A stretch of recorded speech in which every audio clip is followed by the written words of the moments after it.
And I'm back, and what I've done here this morning is I've unpacked this brand new diesel heater I got from Vevor.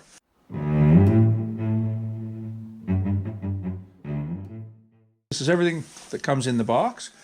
This is the unit itself. We'll take a deeper look at that in a second. Got some trunking here. This is the warm air trunking that would come out of there. There's a mounting bracket. You get a bag of goodies here. There's a little fuel filter in here, some clamps, zip ties. This is the muffler and some clamps that go with that and a couple of screws. This is the exhaust pipe. And there's the fuel hose that comes with it.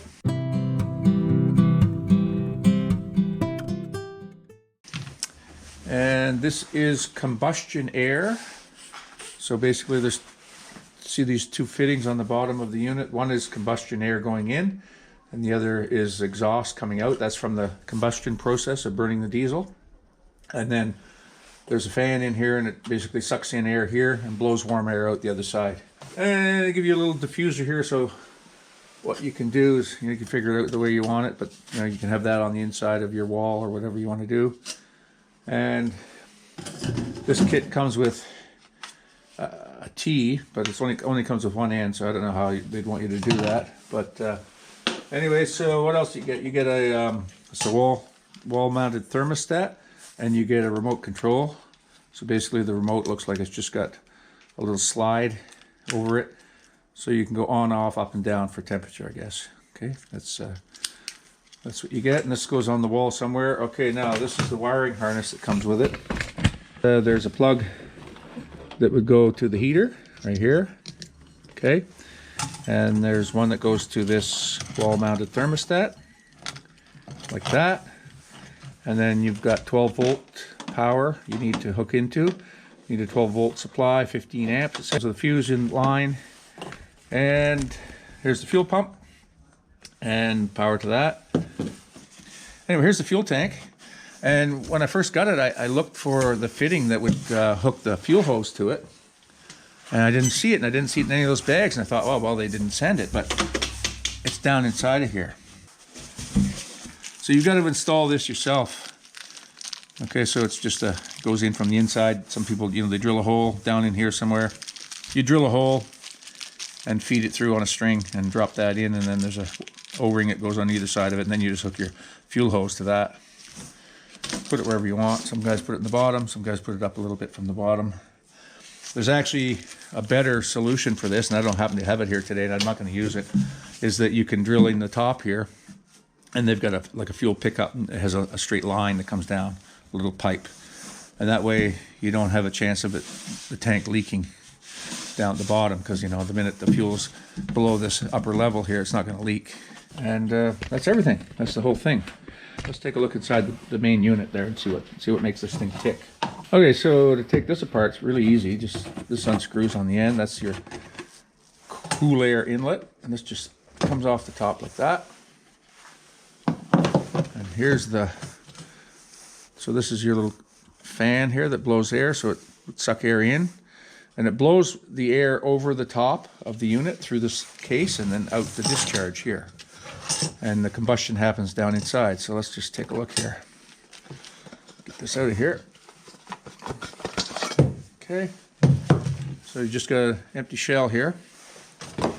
And there's a silicone gasket on the bottom here. Okay, and there's this is where your fuel goes in right here. So this is intake air for the combustion process, and there's a little fan inside of here that moves it through into there's a burn chamber inside of here. Fuel comes up, and the exhaust comes out here. So the fuel is burning inside of this chamber here, and it has all these fins on it to dissipate the heat. And this little fan on the end just blows air over this, picks up the heat from the combustion process, blows it into the room, and then your exhaust gas goes outside here through that pipe and the muffler.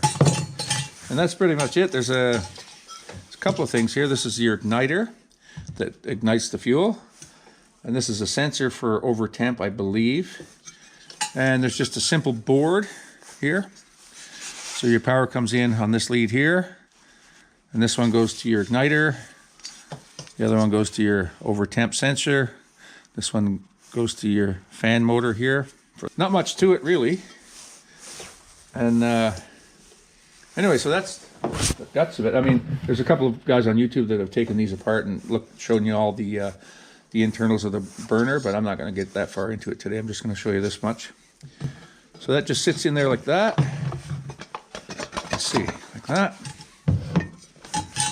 And a bit of just a connection there for that wire where it goes through the case. And this just sits back on there, like so. This is threaded, and that just holds the two sides together. Let's see here. And that's it. There's not even a screw in it holding the case together. So that would be the cold air in from the room. And this is hot air out into the room. Now some guys run these outside, so it's taking outside air and it's heating it up and it's blowing it into the unit. Some people would bring this trunking from the inside of your living space and you know, heating it and pushing it back in. So this way here you get you have sort of room temperature air going into the machine getting heated. And if it's mounted outdoors, you're going to get cold air coming in here. So it'll be less efficient if you're taking in outdoor air. Okay, so you got your silicone gasket on there, and you have a mounting plate, and there's nuts that secure the plate to the unit. Then you can bolt this, you know, wherever you want, I guess. That's how they supply it anyway. And then what you have is, here's your exhaust.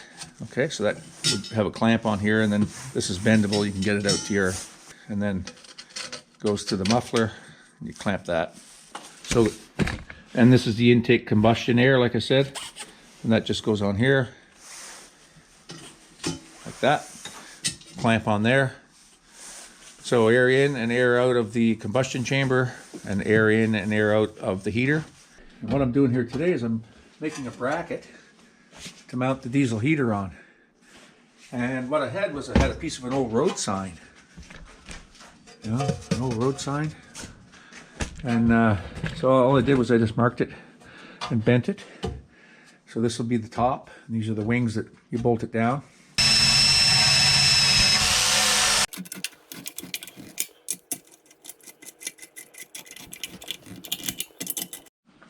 Okay, so that's generally what I was aiming for, raising it up off the surface here so I can run my exhaust out. Okay, so there's a side compartment on this RV, and I'm going to put this in here somehow. Not quite sure where, probably closer to the door here, like maybe this way. Okay, so here's the diesel heater looking from the inside. It's not all bolted down yet. So what I'm doing is I'm figuring out the trunking for the heat. So what I'm going to do, you know, after much debate, you know, I was going to bring the heat out through here. But I think what I'm going to do is I'm going to drill a hole through that end wall there. And then I'm going to bring it out here. And, you know, some would say, okay, that's a waste of heat because you're going to heat underneath that seat. But it's the best possible solution for this particular installation, being that that cupboard's around the corner there. Okay, so there's the vent. And it can be adjusted down or up, however you like. Okay, so down under the seat, what I've got is this, this is aluminum dryer duct. Okay, now this is not the plastic stuff, this is aluminum. And it's this stuff here by Imperial. You can get different kinds, but it says here, closed dryer transition duct, fire resistant, will not support combustion. Tear and puncture resistant, whatever. 4 inches by 8 feet. And this was like $10 for this. And so this is not the plastic stuff. I wouldn't use the plastic stuff in the exhaust, and nor should you with a dryer for that matter. But this is for electric and gas clothes dryers, and you know that exhaust from those gets pretty hot right at the dryer especially. So I think this is going to be okay. What I've done is I've just taken, this is the only length of this tubing that they provide. So what I've done is I've just cut it in half, and I'm going to use half here attached to my vent that comes inside. And I'm just going to put this, I was thinking of trying to put it down inside, but I'm just going to put it over it, overlap it a little bit. And then I've got this aluminum foil duct tape. You know, this stuff you can buy anywhere. And I'm going to make that join there. And then what I'm going to do with the other piece, this is going to go on the heater because it fits it perfectly, the outlet from the heater, and then do the same thing. Okay, so this is what I've rigged up for the cold air return to the heater. I've taken this door off. I took it right off and took it in the shop. And then what I did was I drilled a hole in there and put a piece of 3-inch ABS. That's a 3-inch ABS coupling. Okay, and I bolted it on with some brackets that I had on hand. I didn't go to the store for any of this. I just happened to have it all. And I had some little bolts here, so I put the nuts on the back and some washers on the front like that. Okay, and then this is flexible tubing, right? So what I've done is I've gathered 2 or 3 of the wires and I've poked a hole and I've zip tied it in a couple of places around the perimeter. I drilled a hole in here, a few holes in here like this, see? And now what I'm going to do is I'm just going to put that aluminum tape on the whole thing. And that's flexible enough that you can open the door and take a look in there and see how it is. And then it'll still work as your cold air return, just like that. And that's how I've done that.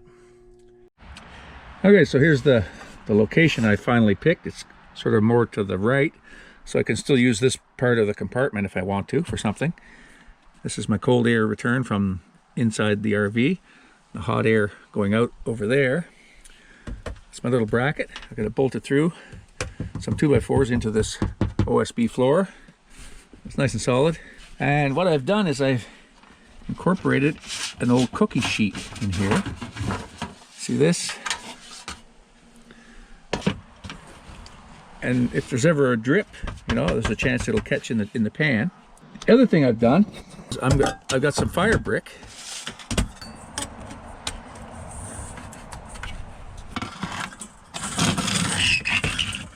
And I could put a second fire brick right there, and that brings it right out as far as the door, so no heat's going to get, you know, because it's when that's coming out of there, it's going to be red hot. So fire brick there fits perfectly. And over here I've got my wires hooked up. I just left that long because that's how it came, so I just balled it up and I spliced it in here to my I brought 12 volts out of the panel, and so I've got 12 volts spliced in here, and I left this little fuse holder in here, and it's got a 20 amp fuse. Okay, so this is the wire I've chosen to run out to that diesel heater, and I ran it out of that cupboard over there. I ran it in behind here. I never had to drill any holes because it just passed through behind under the bathroom sink and around. And I've got it here now. This is the power converter for, oh, there's $1 in here, look at that. So this is a power converter for an RV. So as your main power comes in from where your shore power you've got it hooked into. And then you've got AC here on this side of the panel. This is the 110 circuits, like your air conditioner, microwave, different things like that down in here. And this is the 12 volt DC side of the panel. And there's actually 2 different voltages happening in here. I don't know if that's a problem with the converter or not, but these voltages over here are around 19 volts. And so these are running about 14 volts here, 19 volts here. So what I'm going to do is I'm going to tap in over on this side here, put a fuse, and hook my diesel heater into that. And I also had a wire I had run temporarily from my fridge earlier this year, and I hadn't put it in from the back because I didn't want to pull the converter out. But now that I've got it out, I'm going to run that wire in there too. So this goes over to the propane fridge. So I'm going to hook that in as well. So I'm going to bring those 2 wires in from the back into this low voltage side of the converter. And I'm going to do a little cleanup in here while I have it out. I can see it probably could use a vacuuming. So on the back here where these cables come through, there was another knockout, so I knocked it out. And I've got a bushing here. I'm going to put in there like that, and then we can pass this cable through here, and we can pass this one through from the back. There. That's about all I need through there. All right. I'm going to clean this off a little bit, and we'll stick that back in the hole. Got it all buttoned up, and this is the one I've selected for the diesel heater right over here. That's where I put the fridge, and that's where it had been before, but the wire had been routed out through here. So it's all now through the back of the panel. And I cleaned some of the cobwebs and dust bunnies out of there. Doesn't hurt to do that once in a while. And there we have it. Okay, so I wanted to put this thermostat up on the wall here with my other thermostats, and it wasn't quite long enough. The cable wasn't long enough, so I had some 16 gauge wire here, cab tire, like extension cord cable, and I just back spliced them and heat shrunk them, and then I taped over the whole thing here. And then I've got the little wall bracket here. Okay.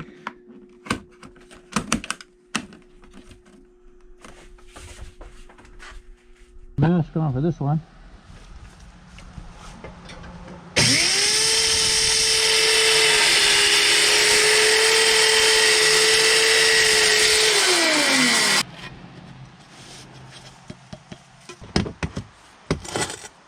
I'll use that checker plate. Over there, we're going to cut 2 holes in it for those 2 pipes. And cut the door off. And cut the door off, and I'll be able to open and close this side of the door. And this will screw in, top and bottom. We'll let those pipes come out through it.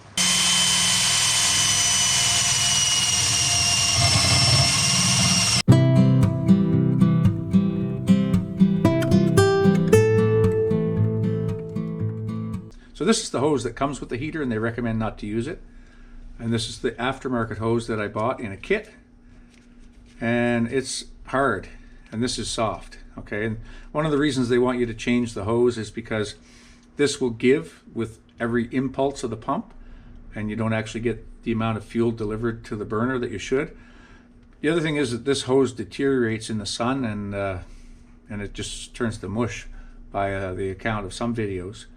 So anyway, if you get the green hose with your heater, they say just go on Amazon and buy a kit, and this is what comes in the kit. So you get a hard line, about I think it's 15 feet. You get a filter, you get some connectors and some clamps. And how these work is that hard line goes into here like that, and then a clamp goes on it, and then that is what goes onto here, and then another clamp, and so on down the line. I'll show you that once we're all hooked up.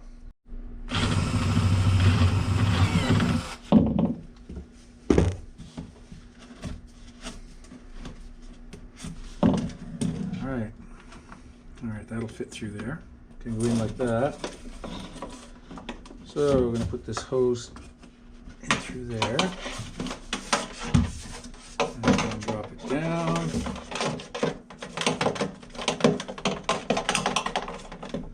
Okay, so that comes out the end. Alright, I'm not going to use this hose, but I'm going to use this hose just to pull this piece in. So I've got an O-ring on it, see there? The O-ring is here, so I'm just going to hook this onto the hose like that. I'm going to pull that down into the tank and bring that out and get rid of that hose off of there. So pull that right down, and now I'm going to put the other O-ring on it. And then I'm going to put the nut right here.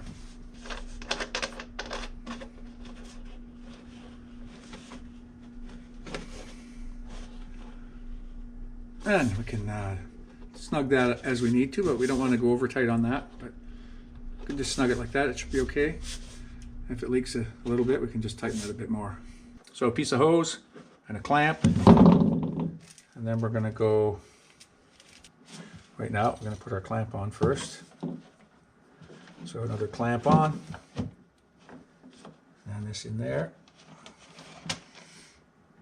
Push it all the way in. So I've got it on the tank, and I'm going to come out here to where I'm going to put my filter. So I'm going to go in about.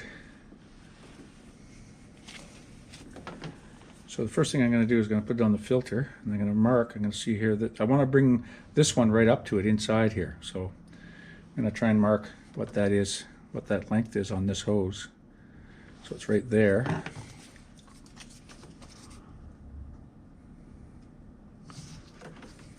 So I'm going to make sure when I push it together that it's that this hard hose is pretty much right up against that inside.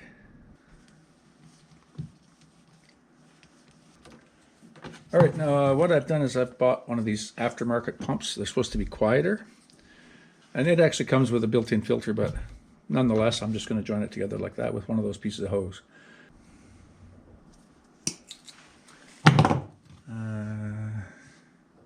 Like that, that's good. A little more even. Just a little more. All right, and put our 2 clamps on there. 1, 2. Like so. Oh. 1, 2 like that. On there. One on there. We'll tighten those down. Okay, so I got the fuel tank mounted on the rear of the RV, mounted it to a piece of plywood. This is home heating oil, and it's always dyed red. So that's not agricultural fuel used in here illegally or something. This is home heating oil, and it's always dyed red. Okay, so one of the reasons I chose to heat the trailer this year with a diesel heater is that we've got fuel oil here. There's about 1/3 of a tank of fuel oil left over from when we used to heat the house with this and a furnace. But last year we changed to a heat pump. And what I did was I put a line on here, and I just brought it out here to this valve. I'm just going to run that down into this can.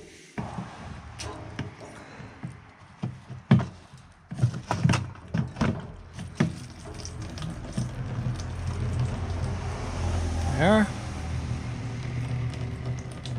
So that's why that's the color you're seeing there. I don't think there'll be any trouble using home heating oil instead of diesel fuel from the garage, you know. There's my connection there, and it goes over to a little fuel filter into this pump. This is the low noise pump that I bought off Amazon as an aftermarket. I got my control cable coming through here. I got the discharge line over here. It's not hooked up yet. I got my exhaust, intake air, and this is the return air from inside the RV, and that's the discharge there. I can show you that. Got all my wires stapled in place, and I've got this plate made. Get this plate made up, and I cut this door off so we can still shut this door and have that plate there. I'll show you inside. And down in here in this cupboard, I've got this return air. So this is aluminum dryer duct. Okay, and there's the heater in there all connected. And as I showed before, this is the discharge of the hot air into the RV under the settee here on the outside. And we're just about to turn on the power and get that pump bled through. Okay, we're right down to the wire here, getting ready to flash this unit up. And I'm getting an error code. It's an E2. And an E2 is an over voltage. You can see here the voltage that it's reading from the panel. Okay, you can see here the voltage is counting down there, but you can see it just sort of repeats itself. It's got a battery symbol here. It gives me an E2 error code. It shows 15 volts, then 13 and whatever, but it's supposed to be 12 volts. So what it's indicating is the voltage supplied to the unit is too high. The system is designed to run at 12 volts, not 15.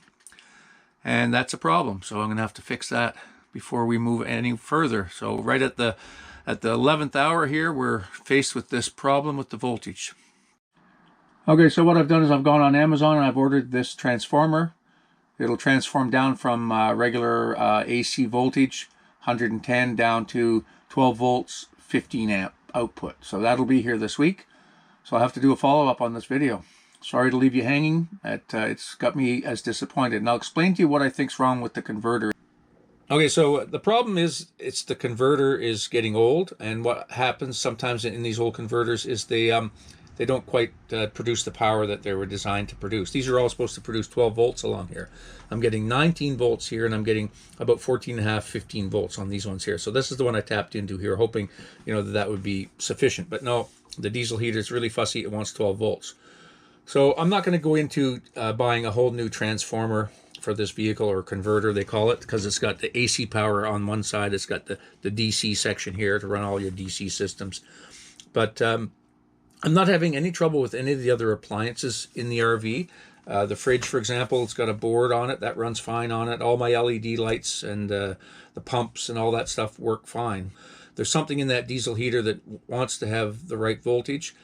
So I'm going to have to get a transformer for now, and I'm not going to change this converter. I mean, someday, maybe if I have this trailer long enough, I'll change the whole converter out. You can pick them up on Amazon for about $200. That leaves me in the cold here for another few days until that gets here, and it leaves you hanging on the edge of a cliff waiting to see if this thing's going to work. And this happened at the last minute, and I'm sorry to leave you like that, but I will certainly do an update whenever that thing comes in, and we'll get this diesel heater fired up. Anyway, thanks for watching.